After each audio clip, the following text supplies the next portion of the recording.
He stood before her, a man she had loved for a decade, his eyes as cold as the marble floors of their multi-million-dollar penthouse. He uttered the words that shattered her world, "I want a divorce." Beside him, his beautiful younger assistant smirked her victory complete. He thought he was leaving his wife with nothing but a broken heart and a pittance. He thought he had all the power, all the money, and the best lawyers money could buy.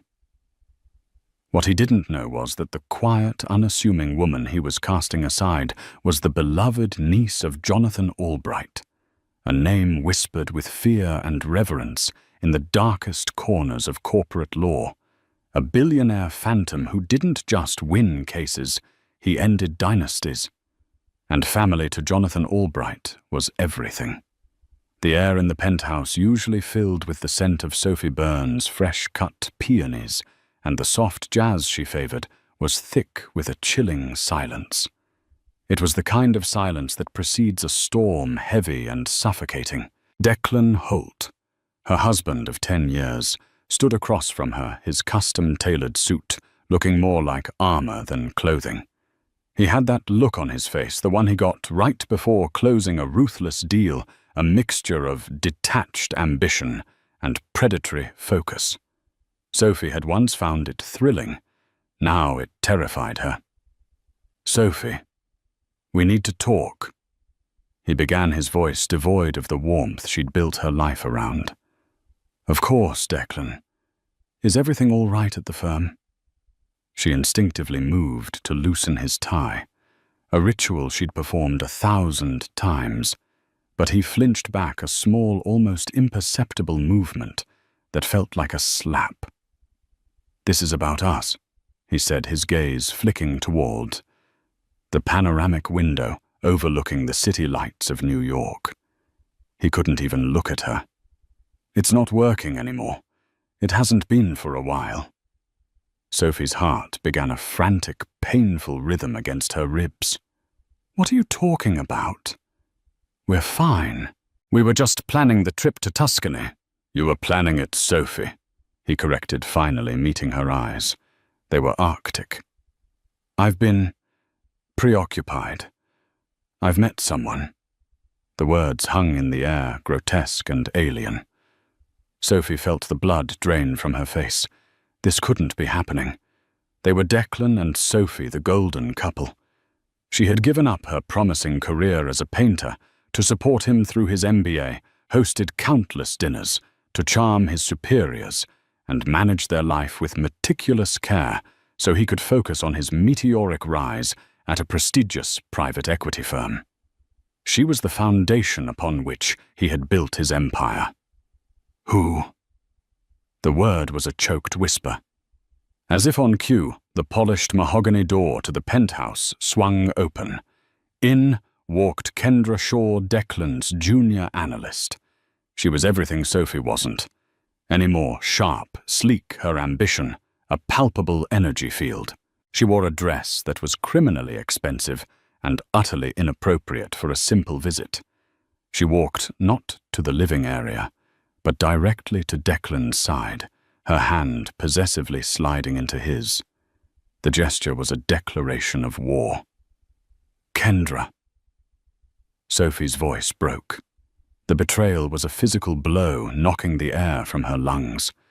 The countless late nights at the office, the business trips, the sudden password on his phone, it all coalesced into a monstrous, undeniable truth.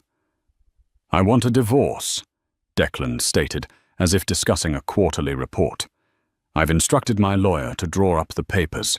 They're very generous, all things considered. I'll give you the condo in Miami and a one-time payment. It's more than fair." Fair. Sophie's shock was slowly being consumed by a rising tide of white-hot rage. 10 years of my life, my career, my support, and you offer me a vacation home and a payment.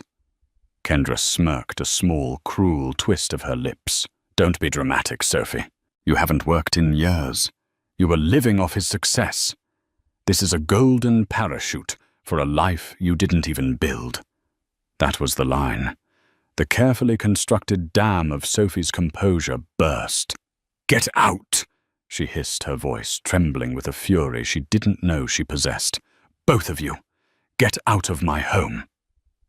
"Technically," Declan said, straightening his tie with a preening motion. "It's my home. Every asset is in my name, a precaution my father insisted on. You'll find that legally you have very little claim to anything. Take the deal. It's the smart play." He tossed a business card onto the coffee table. "Robert Greer, my attorney.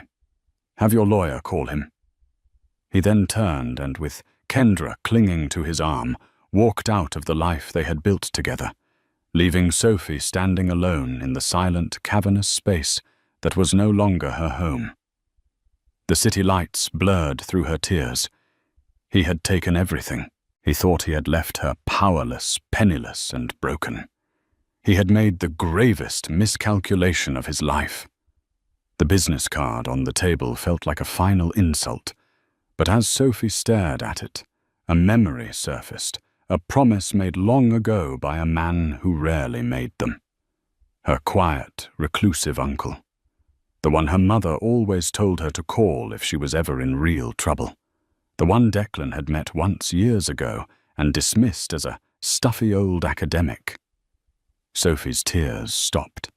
The trembling in her hands subsided, replaced by a cold resolve. Declan had a high-powered lawyer. But she had family. She picked up her phone, her fingers flying across the screen to find a number she hadn't dialed in over 5 years. The next 2 days were a blur of hollowed-out shock and nauseating anxiety. Sophie stayed with her friend Laura Chen in a cozy apartment that felt both like a sanctuary and a cage. The official documents arrived via a stone-faced courier. Spreading them out on Laura's dining table, the legal jargon was like a foreign language, but the numbers were brutally clear. Declan's offer, which he'd called generous, was an insult spat in the face of their shared history. He offered her the Miami condo, which she knew was saddled with debt from a recent renovation, and a one-time payout of $250,000. In the context of their lifestyle of the tens of millions Declan managed and earned, it was less than a rounding error. It was what he might spend on a car. Or a few watches. The penthouse, the art collection, she had painstakingly curated their stock portfolio, their savings. All of it was claimed by him, protected by a prenuptial agreement. She'd been rushed into signing days before their wedding, told it was a mere formality for his family's business. "This is a joke, Sophie," Laura said, her eyes blazing with indignation as she scanned the pages. "He's trying to erase you, to pay you off like a fired assistant, not the woman who was his partner for a decade." "He said everything is in his name," Sophie whispered, tracing the letterhead of the law firm, Greer, Caldwell and Finch. It looked expensive and intimidating. "He said I have no claim." "That's what his shark of a lawyer wants you to believe," Laura insisted. "You need to fight this. You can't let him do this to you." The fight felt impossible. Sophie felt like a rowboat caught in the wake of a super yacht. Declan had the money, the connections, the aggression. She had a defunct art degree and a dwindling sense of self-worth. The name on the business card, Robert Greer, was known for his scorched earth tactics. He didn't just win. He humiliated his opponents.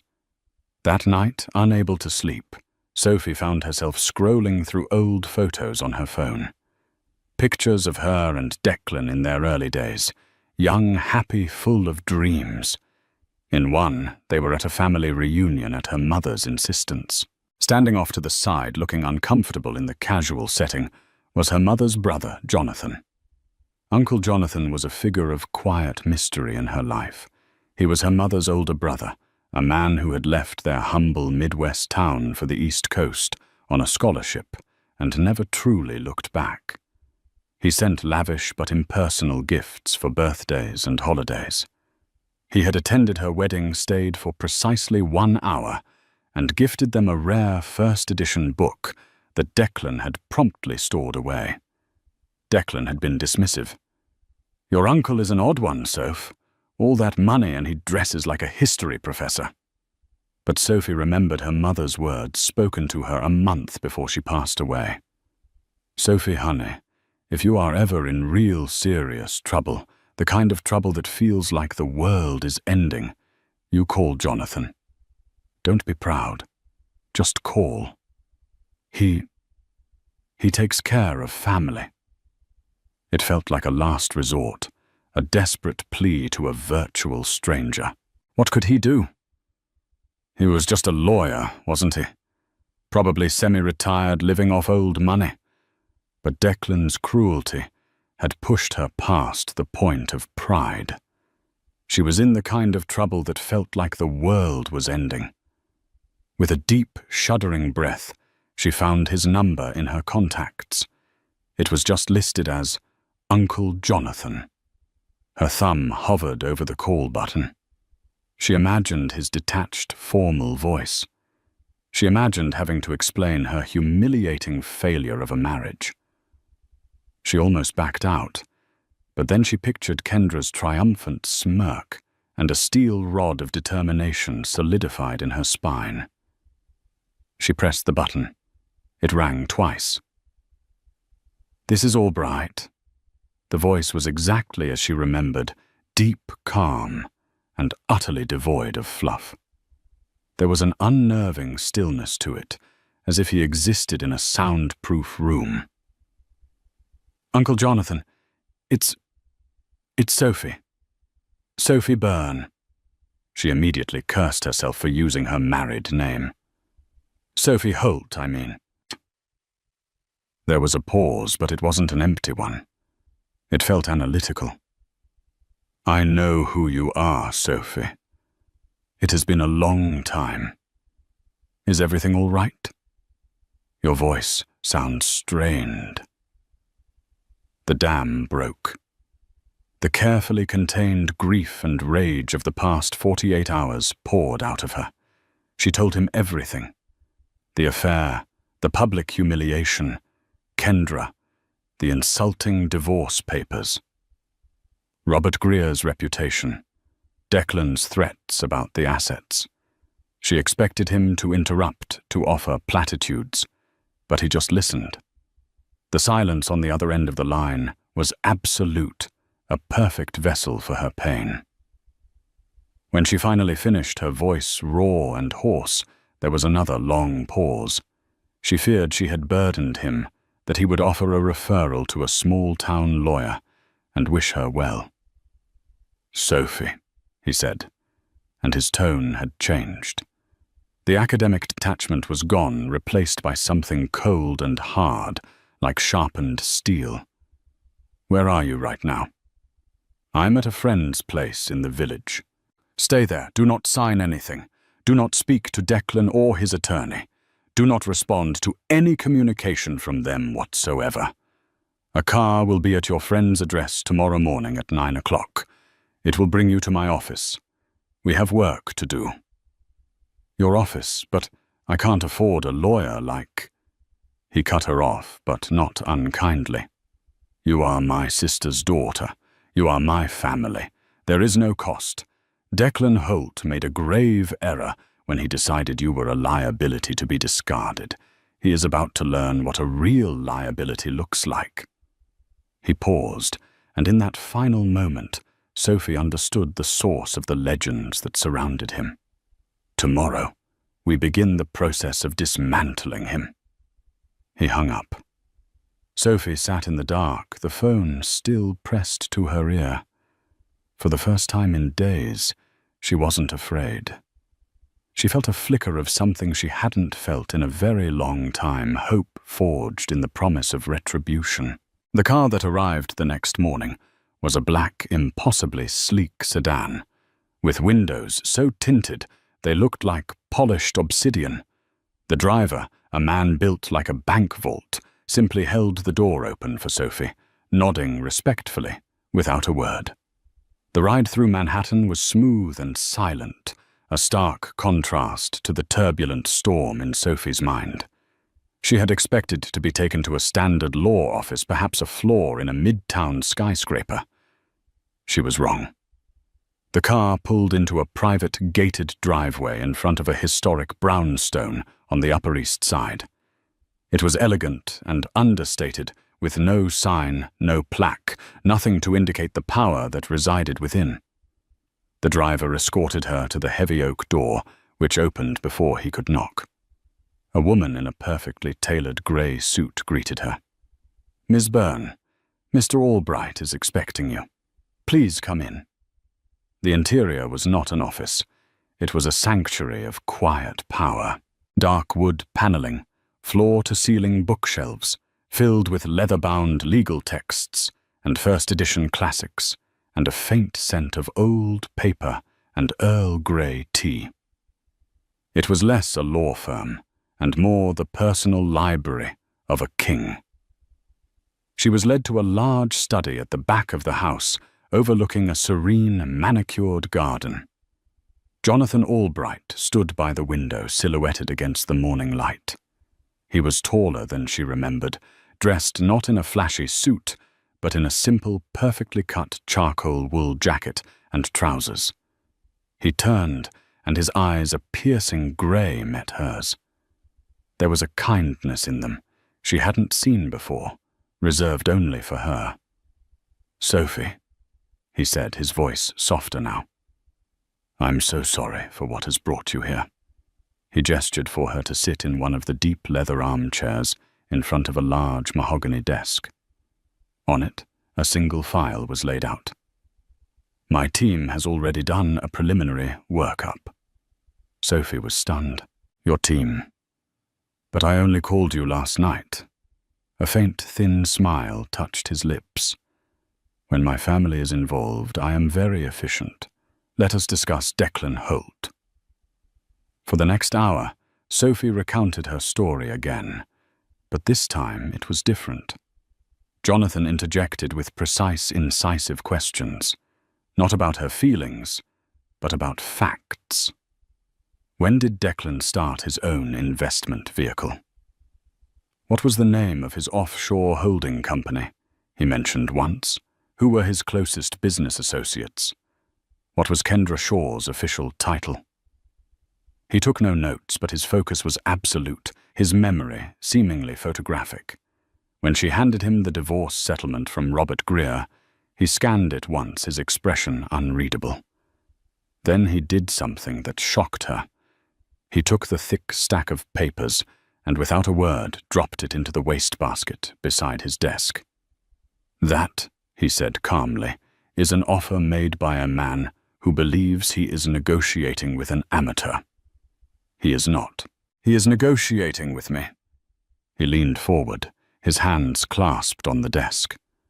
"Sophie, I need to be clear about what happens next. The path we are about to take is not a gentle one. Mr. Greer and your husband play dirty. They will try to slander you, to paint you as a vindictive gold digger. They will lie, they will hide assets, and they will use every dirty trick in their playbook. It will be unpleasant." He paused, his grey eyes locking onto hers. "But they have made two fatal mistakes. First, they underestimated you. Second, they have no idea who I am. My name is not on any letterhead. I am a silent partner in 3 of the most powerful firms in the world. I don't litigate traffic disputes, Sophie. I restructure nations' debts. I handle hostile takeovers for corporations that could buy small countries. I advise people whose names you only read about in history books. And when I take on a personal case, I do not lose." The sheer weight of his words settled over her. This was the man Declan had dismissed as a stuffy academic. "Declan thinks his wealth is a fortress," Jonathan continued, his voice dropping to a low, dangerous tone. "He is about to find out it is a house of cards in a hurricane. We will not be asking for a fair settlement. We will not be asking for the penthouse and a portion of his portfolio. That is the game he wants to play. We will play a different one."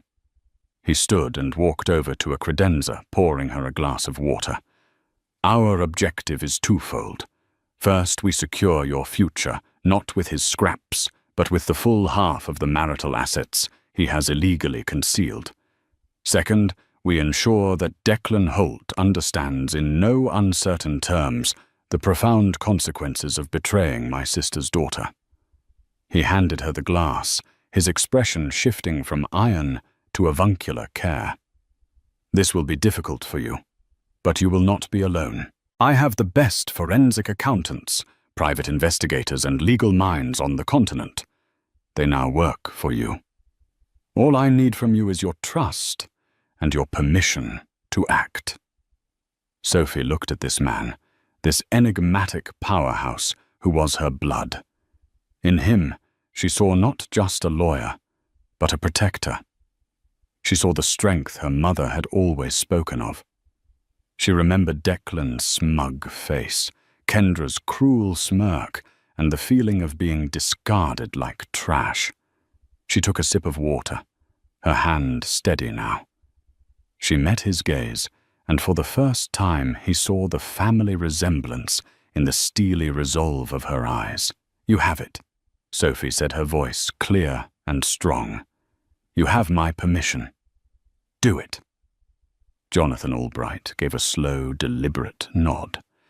It was the nod of a general who had just been given the order to advance. "Excellent. Now let's talk about the shell corporation he registered in the Cayman Islands 3 years ago, the one he thinks no one knows about." Declan Holt was enjoying the spoils of his new life. With Sophie gone, Kendra had moved into the penthouse, her influence spreading like an invasive vine, replacing Sophie's elegant taste with something more modern and ostentatious. At his office, he felt untouchable. He had just secured a massive round of funding for a new tech merger, a deal that would make him a legend in the private equity world. The divorce was a minor annoyance, a loose end to be tidied up. He and his lawyer, Robert Greer, sat in Greer's glass-walled office overlooking Central Park. "So what's the word?" Declan asked, swirling the amber liquid in his glass. "Has she caved yet? I assume she's hired some second-rate divorce attorney who's billing her by the hour to cry on his shoulder." Greer chuckled a slick, self-satisfied sound. "Not yet. I received a letter this morning. She's retained counsel." He slid a piece of paper across his desk. The letterhead was simple, almost archaic, J. Albright, ESQ. Declan squinted at it. "Albright, never heard of him. Some old-timer, probably. Is he good?" "There are a few Albrights in the bar registry. None of them are big names in matrimonial law. Probably a semi-retired friend of the family. He's asking for preliminary financial disclosures. Standard procedure. We'll send him the basics, the doctored statements we prepared. He'll posture demand a bit more, and we'll settle for a little over our initial offer to make him look good." "She'll be out of your hair in a month," Greer said with a wave of his hand. "Good," Declan said, taking a satisfying sip of his scotch. "The faster the better. I want this merger closed and my life simplified before the end of the quarter." He had no idea that hundreds of miles away, in a secure, soundproof data center in a discreet Virginia suburb, Jonathan Albright's team was already light years beyond preliminary disclosures. Jonathan didn't play by the standard rules of discovery, because he knew men like Declan never would. He operated on the principle that the truth is always there. You just have to know how to listen to the silence. His lead forensic accountant, a quiet man named David Chen, coincidentally. Laura Chen's older brother, a fact Jonathan filed away as a pleasant irony, was a genius at navigating the digital ghosts of hidden money. "He's arrogant," David said to Jonathan over a secure video link, pointing at lines of code on his screen. Declan Holt uses a top-tier encryption for his primary servers, but he's got a secondary personal server routed through a proxy in Panama. He thinks it's his private playground. It's where he keeps the real books. For 2 weeks, David's team worked not with hacking tools, but with meticulous legal precision. They subpoenaed server hosting companies, cross-referenced IP logs with Declan's travel records, and pieced together a digital breadcrumb trail. They found the ghost server, and on it, they found the real Declan Holt. It was far worse than just hiding marital assets. Declan was running a classic pump and dump scheme within his own firm's merger deal. He was using a network of offshore shell corporations, the very ones he used to hide his money from Sophie, to artificially inflate the stock value of the smaller tech company. Once the merger was announced, he and a small circle of co-conspirators planned to sell off their shares, making hundreds of millions, while the parent company and its investors would be left holding a massively overvalued and ultimately worthless asset. It wasn't just unethical. It was felony-level securities fraud. Jonathan Albright sat in his study, reading the report from David's team. His face remained impassive, but a cold fire burned in his eyes. Declan wasn't just a cheating husband. He was a common criminal dressed in a bespoke suit. This changed the game entirely. Meanwhile, Sophie was undergoing her own transformation. Jonathan insisted she be involved in every step. He had her sit in on meetings, explaining the complex financial structures in simple, clear terms. He wanted her to understand the depth of Declan's deception, not just emotionally, but intellectually.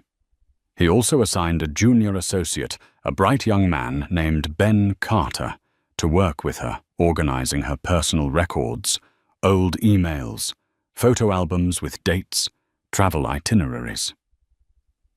"Every piece of your life together is a thread," Ben explained. "Mr. Albright believes in weaving a complete tapestry. Declan will claim you contributed nothing. We will prove you were the entire framework of his success, making everything he built marital property." Slowly, the fog of victimhood began to lift from Sophie. She found old emails where she'd given Declan advice on a difficult client notes she had taken that helped him prepare for a major presentation, photos of them at events she had single-handedly organized to advance his career. She was not a freeloader. She was an uncredited, unpaid partner. The anger that had been a dull ache now sharpened into a fine, dangerous point. She was no longer just fighting for money.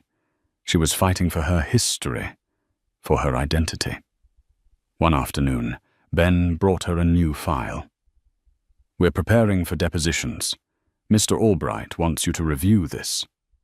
It was a complete psychological and financial profile of Kendra Shaw, her college debts, her social media history, her ambitious career path, her previous relationships with wealthy, powerful men.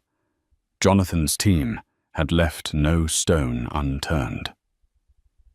"Why do we need all this?" Sophie asked, feeling a bit queasy. "Mr. Albright says that to defeat an enemy, you must understand what they truly want," Ben said. "Declan wants power. Mr. Albright believes Kendra Shaw only wants what that power can buy her." A plan was forming. Not just a legal strategy, but a complete and total unraveling. Declan and Greer were preparing for a divorce settlement. Jonathan Albright was preparing for a war on all fronts. He let Greer's office send over their doctored, incomplete financial statements. He didn't challenge them. He just filed them away. He let Declan grow more confident, more arrogant, more certain of his quick and easy victory. He was giving him a long rope, waiting for the perfect moment to let him hang himself with it. The deposition was scheduled to take place in a neutral conference room in a downtown law building. The room was designed to be sterile and intimidating, a long, polished table, uncomfortable chairs, and a single unblinking camera in the corner. Declan Holt arrived with Robert Greer, both men looking confident and relaxed, as if they were stopping in on their way to a celebratory lunch. Declan wore a smirk that never quite left his face. He saw Sophie sitting on the opposite side of the table and gave her a nod that was both condescending and pitying. She looked different. Her hair was pulled back in a severe professional style, and she wore a simple but impeccably tailored dark blue dress. There was a stillness about her he didn't recognize. Beside her sat a bland-looking, middle-aged man who introduced himself as Ben Carter. Declan assumed he was her lead attorney. Greer leaned over to Declan. "See, not even the main guy showed up. He sent a junior. They're not serious. We'll be out of here in 2 hours." The court reporter swore Declan in. Ben Carter began with a series of simple foundational questions about his career, his income, and the timeline of his marriage. It was boilerplate, and Declan answered with practiced ease, occasionally glancing at Greer for an approving nod. An hour into the deposition, the door to the conference room opened silently. Jonathan Albright entered. He didn't make a sound, simply taking a seat in a chair against the back wall behind Sophie's line of sight, but in Declan's direct view. He opened a thin, leather-bound folder and began to read as if he were merely an observer. Declan's flow faltered for a second.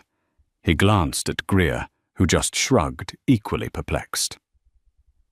Who was this old man? Ben Carter continued with his questions, but now they began to subtly shift.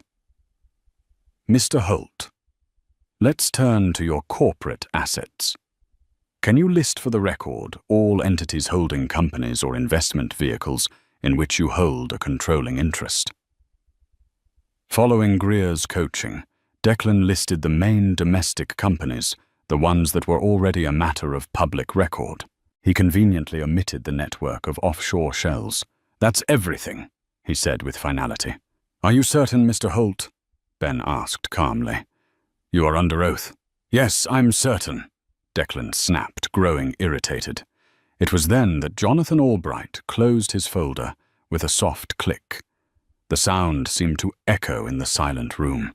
He stood up and walked slowly to the table, placing the folder in front of Ben. He nodded at Sophie a brief, reassuring gesture before turning his full attention to Declan. His grey eyes were like chips of ice. "Mr. Carter, if I may," Jonathan said, his voice quiet, yet commanding the entire room. Greer immediately bristled. "And you are?" Greer demanded. "Jonathan Albright, co-counsel," he replied, his gaze never leaving Declan. The name finally registered with a junior partner from Greer's firm, sitting in the corner whose eyes went wide with dawning horror. He frantically began typing into his phone. Jonathan turned a page in the folder. "Mr. Holt, I have just a few clarifying questions. On May 12th of last year, you were in Grand Cayman. Is that correct?" Declan froze. "It was a vacation." "Indeed," Jonathan said smoothly. "And did your vacation happen to include a visit to the offices of Triton Global Holdings?" Declan's face paled. Triton was his primary shell corporation, the linchpin of his entire hidden financial empire. "I don't recall." "Perhaps this will refresh your memory," Jonathan said, sliding a document across the table. It was a high-resolution surveillance photo of Declan leaving a specific building in Georgetown, a briefcase in his hand. "Or this." He slid another. It was the incorporation document for Triton Global Holdings, signed by Declan Holt. Greer shot to his feet.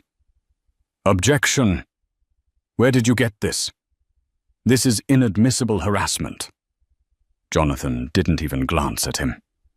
He looked at the court reporter. "Please note for the record that Mr. Greer is objecting to a question about a document his client signed under his own name. He then looked back at Declan. Lying under oath, Mr. Holt, is perjury. It's a felony. Before we continue, I want to give you one opportunity to amend your previous testimony regarding the full list of your corporate assets. Declan was stammering, his confident facade crumbling into dust. He looked at Greer for help, but his own lawyer was staring at Jonathan Albright, the name now clearly having registered. Robert Greer had built his career bullying smaller firms. He was now facing a leviathan. Jonathan wasn't finished. Let's move on to the pending merger with Aerodyne Tech. Your firm is managing the acquisition, correct? Yes, Declan mumbled, his throat dry. And you've personally guaranteed the financial stability and valuation of Aerodyne to your investors. Of course, it's a sound company. Is it? Jonathan asked, his voice deceptively soft. He slid another document across the table. It was a complex chart, a web of transactions showing money flowing from Triton Global and two other linked shell companies into buying vast quantities of Aerodyne stock over the past 6 months, artificially tripling its market price. Can you explain this network of purchases, Mr. Holt? The ones that seem to be propping up the company's value right before your firm acquires it for an inflated price, because it looks a great deal like securities fraud to the SEC, and they tend to be very interested in such things. The room was utterly silent. Declan Holt stared at the chart, the blood draining from his face. This wasn't a divorce deposition. It was an execution. He wasn't just losing his money. He was losing his freedom. Jonathan leaned forward slightly. My niece Sophie has been through a great deal of distress. We are here today to discuss a fair and equitable division of the marital assets, all of them, and I find myself in a very generous mood. So let us for a moment forget about the SEC. Let us forget about the U.S. Attorney's Office. And let's you and I and Mr. Greer here have a frank discussion about what a truly generous settlement for Sophie might look like. Take your time. We have the rest of the day. Declan looked from the damning evidence on the table to the unblinking eye of the camera, and then to the cold, unwavering gaze of the man who had just systematically dismantled his entire world in less than 10 minutes. He was trapped, utterly and completely. The deposition was a bloodbath. When Kendra Shaw was called in next, she walked in with the same confident swagger as Declan. She had been coached to portray Sophie as an uninvolved spendthrift wife who was emotionally unstable. Jonathan allowed her to give her rehearsed speech. He let her lie about the timeline of her affair with Declan. He let her paint her self-serving picture. Then he calmly presented her with her own evidence copies of her credit card statements, showing lavish gifts from Declan dating back 2 years. Hotel folios from their business trips booked on a corporate card linked to one of Declan's shell companies, and text messages subpoenaed from the phone company where she and Declan openly discussed his plan to hide assets from his soon-to-be ex-wife. Kendra's testimony collapsed into a pathetic series of "I don't recall" and "I'm not sure." When Jonathan presented her with an email where she discussed the Aerodyne Tech deal with Declan, boasting about the monster payday they were going to get, she invoked her Fifth Amendment right against self-incrimination. The damage was done. She was not just a mistress. She was a co-conspirator. That evening, a shell-shocked Robert Greer called for an immediate settlement conference. The bravado was gone, replaced by the quiet panic of a man whose career was flashing before his eyes. They met not in a sterile conference room, but in the quiet, imposing study of Jonathan Albright's brownstone. Declan looked like a ghost. He hadn't slept. The man who had walked into the deposition, a master of the universe, now looked like a cornered animal. Kendra was not with him. "All right, Albright." Greer began, his voice strained. "What do you want?" Jonathan sat behind his desk, Sophie seated beside him. She was no longer a spectator. She was a partner in this judgment. "What I want, Mr. Greer, is irrelevant," Jonathan said calmly. "What my client is entitled to is what we are here to discuss. And what she is entitled to is a full and complete half of a marital estate that by our forensic accountant's conservative estimate is valued at approximately $94 million. Not the paltry $3 million you declared." Declan choked. 94. That's insane. That's my entire net worth. Everything I've built. No. Sophie said, her voice steady and clear. It was the first time she had spoken directly to him. "It's everything we built. And you used it to commit federal crimes." The directness of her accusation struck Declan silent. Jonathan slid a meticulously prepared binder across the desk. "This is the settlement agreement. It is not a negotiation. It is a statement of fact." Greer opened it. His eyes widened as he read the terms. The Manhattan penthouse title to be transferred to Sophie Byrne, free and clear of all liens. The full art collection independently appraised at $12 million. The Hamptons Beach House. A cash settlement of $35 million to be transferred from his known accounts within 72 hours. Declan would assume all marital debts, including the underwater mortgage on the Miami condo. A permanent, irrevocable, non-disclosure agreement, preventing Declan from ever speaking publicly or privately about Sophie or her family. "This is impossible," Greer stammered. "This would ruin him. He'd be left with nothing but debt and his stake in a company that's about to be investigated." "That is an astute summary," Jonathan said, his voice flat. "It is also the only alternative to option B." "Option B?" Declan asked, his voice barely a whisper. Jonathan picked up a second, much slimmer folder from his desk. It was unmarked. "Option B is quite simple. You reject this settlement. In that event, at 9 o'clock tomorrow morning, a full copy of our findings, the offshore accounts, the evidence of perjury, the entire pump-and-dump scheme, complete with your lover's corroborating emails, will be delivered via messenger to the Enforcement Division of the Securities and Exchange Commission and the U.S. Attorney's Office for the Southern District of New York. Your assets will be frozen pending a federal investigation. Your firm will fire you. Your investors will sue you. And you, Mr. Holt, will very likely be trading your bespoke suits for a government-issued jumpsuit." He let the words hang in the silent room. "You will lose everything anyway," Jonathan concluded. "The only difference is that with option A you get to keep your freedom. It is by any measure an extraordinarily generous deal. You have 1 hour to decide." Declan looked at the papers, his mind racing. It was checkmate. Jonathan Albright hadn't just come to the game with a better strategy. He had flipped the entire board over. He had used the law not as a tool for negotiation, but as a weapon of absolute destruction. All of Declan's cleverness, his ruthlessness, his hidden accounts, they were all just ammunition that Jonathan had turned against him. He looked at Sophie, really looked at her for the first time in years.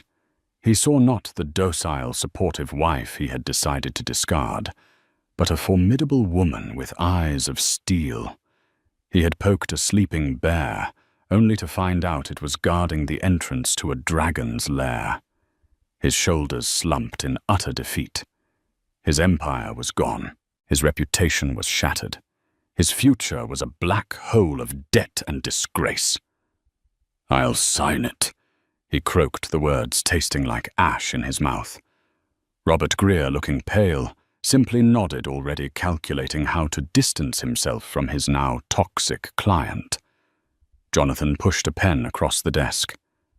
A wise decision. As Declan signed away his empire, Sophie felt no elation, no joy, just a quiet, profound sense of justice. It wasn't about the money. It was about the truth. It was about reclaiming the decade he had tried to erase. He hadn't just lost a divorce case. He had been weighed, measured, and found wanting by a power he could never have comprehended. The weeks following the settlement conference were strangely quiet. The cataclysm of Declan Holt's downfall didn't happen with a thunderous roar, but with the silent, creeping finality of a rising tide. Sophie heard the news not from a triumphant phone call from her uncle, but in trickles and whispers from the social circles she had once inhabited. A call from a former friend, her voice dripping with faux concern, mentioning Declan had abruptly resigned from the firm. A small dry article in the financial section online about the collapse of the Aerodyne Tech merger, citing unforeseen internal complications. The news was sanitized, scrubbed of its damning details by corporate lawyers, but the message was clear. Declan was out. He was erased. Then came the final pathetic bookend to that chapter of her life. Laura called her voice a mixture of pity and disgust. Kendra Shaw had been seen at the airport boarding a flight to London. A mutual acquaintance had reported that she had left Declan a terse note and had taken with her a Patek Philippe watch he'd just given her a parting gift she apparently felt she had earned. He had traded his entire kingdom for a mercenary's fleeting loyalty, and in the end was left with nothing but debt and the hollow echo of his own arrogance. Sophie felt no thrill of victory, no surge of vengeful pleasure. There was only a profound, somber sense of closure. The war was over. The ghost that had haunted her was exorcised. Her first act of reclamation was to return to the penthouse. Walking through the door with the keys feeling heavy and foreign in her hand was a surreal experience. The space was still filled with the ghosts of her past life. Kendra's sterile, modernist furniture, all chrome and black leather, felt like an insult to the home Sophie had so lovingly curated. For a day, she simply walked the silent rooms, touching the cold marble countertops, looking out at the sprawling city that had once felt like their shared throne. It wasn't a home anymore. It was a museum of a life that no longer existed. The next morning, she made a decision. She hired a team of movers with a simple instruction. Take everything that isn't nailed down, donate the furniture, sell the electronics. I want the space empty.